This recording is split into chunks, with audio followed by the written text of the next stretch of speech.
Top quality और consistent performance के लिए सिर्फ सिल्वर पंप नाम याद रखना। सूत्रों के हवाले से एक बड़ी खबर आ रही है। पाकिस्तान के आतंकवादी ठिकानों पर दोहरी मार की गई है।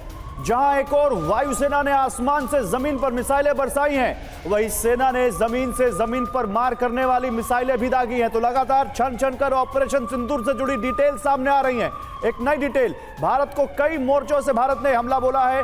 सूत्रों ने इशारा किया है कि भारत आने वाले दिनों में पाकिस्तान के दूसरे आतंकी ठिकानों पर इस तरह की कार्रवाई कर सकता है।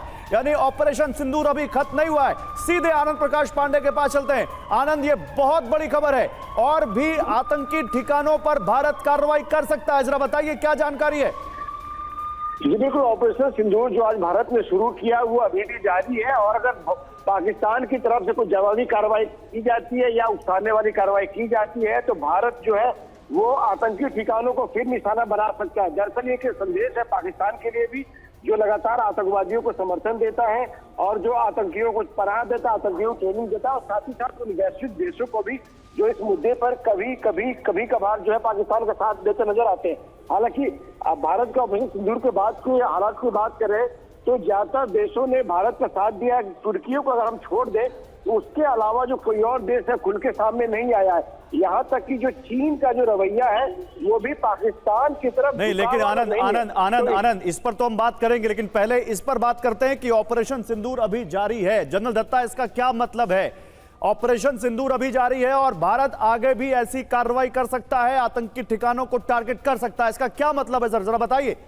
बिल्कुल, देखिए ऐसा है, ऑपरेशन सिंदूर का कोड नेम तो अभी दिया गया, लेकिन ऑपरेशन सिंदूर तो 22 अप्रैल से ही चालू हो गया था।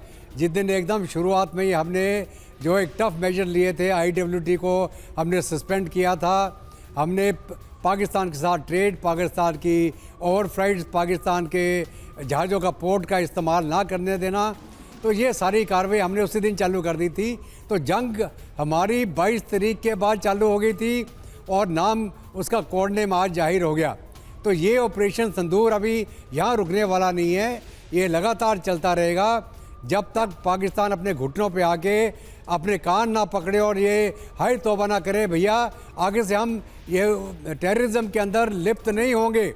ये ऑपरेशन अब रुकने वाला नहीं है। क्या हम इसे पीके घोष ऐसा समझें कि भारत सरकार ने ये तय किया है कि हम इस बार पूरी तरह से आतंकवाद की कमर तोड़ेंगे, और इसी वजह से ये कहा जा रहा है कि ऑपरेशन अभी खत्म नहीं हुआ है और ठिकाने भी निशाने पर हो सकते हैं, आतंकवादी ठिकाने? बिल्कुल, ये जो ऑपरेशन है ये तब तक चलता रहेगा जब तक हम पूरी तरह से वो जो टेरर इंफ्रास्ट्रक्चर पाकिस्तान के अंदर पल रहा है वो ख़त्म ना हो। और मैं आपके माध्यम से ये भी कहना चाहूँगा कि पाकिस्तान की आवाम को सोचना पड़ेगा कि क्या वो इस प्रकार की फ़ौज चाहते हैं जो एक नॉन डेमोक्रेटिक गवर्नमेंट को खड़ा करके रखा है और पीछे से हुकूमत चला रहा है।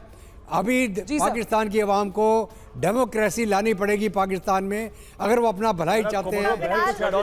स्ट्रेटेजिक ऑब्जेक्टिव जो है वो है कि पाकिस्तान फिर से आतंकवाद को एज अ टूल ना इस्तेमाल करे। जब तक ये बंद नहीं होता तब तक हमारी लड़ाई खत्म हो ही नहीं सकती। साफ लग रही है अभी हाल फिलहाल में पाकिस्तान इस वक्त स्थिति में है कि वो कुछ भी करेगा तो उसको वर्षों लग जाएंगे। जिस तरह से उसने आतंक का बीज अपने पूरे इलाके में बोया हुआ है, उसे इतनी आसानी से उखाड़ फेंकना उसके खुद के भी वश में नहीं रहा है।